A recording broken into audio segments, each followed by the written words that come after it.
So, that top dictionary is a dictionary that I had when I was in high school. And the bottom one is a dictionary that I had in college. So, these things should be like in the Smithsonian, right? Okay, just kidding. So, you probably think, why even have a dictionary now? Why not just look it up online? And I understand that. But I was sitting in Bible study one time, and there were two people next to each other.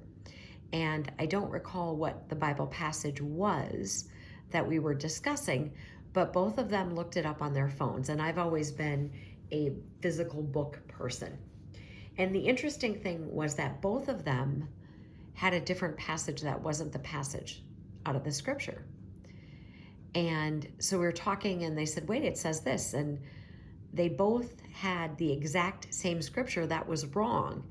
And the rest of us with Bibles, physical copies, were like, no, this is the passage. And then I don't know if they just went to a different page and then they actually were able to get the correct Bible passage. But the point is that their phone that had a Bible app on it gave them the wrong information. So, is it possible something like this could be done in the future where words get changed, etc., in relation to the Bible? Certainly possible. So, I think I'll keep my old dictionaries for a while longer.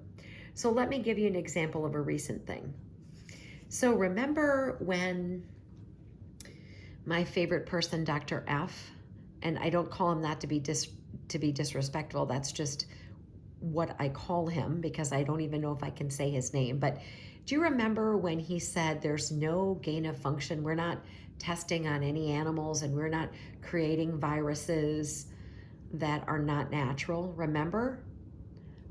And then that very same day that they sort of had to have Dr. F appear before Congress, like the definition of gain of function was changed, which is why it's great if you have an actual dictionary, right? Because now you can say what the current definition is, the one that you changed today, so you're not perjuring yourself and you're not lying to Congress, right? So people change definitions of things. Words have changed their meaning over time, I understand. Sometimes the change, though, is made to protect someone, as it was in the case with the person I was just referencing. But we know that when things like that happen, it's all just lies. It's all just lies. John 8, verse 44 says this: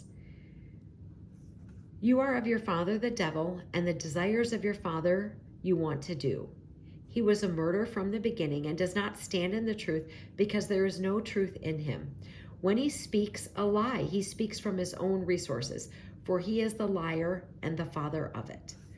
We know that Satan is the father of lies. We know that people will manipulate and change definitions of things to protect themselves. So, yes, I may have some old dictionaries lying around, and yes, words do change their meaning, but sometimes the father of lies is having things be manipulated so it protects certain people. So, that story that I told you about the two people in the Bible study sitting right next to me, and that both of them, their Bible apps showed a different passage. Don't think that if you're not using a Bible app that cannot be manipulated at some point, because we know that Satan is the father of lies. Armor up, we ride at dawn. May God bless you as always. Have a great day.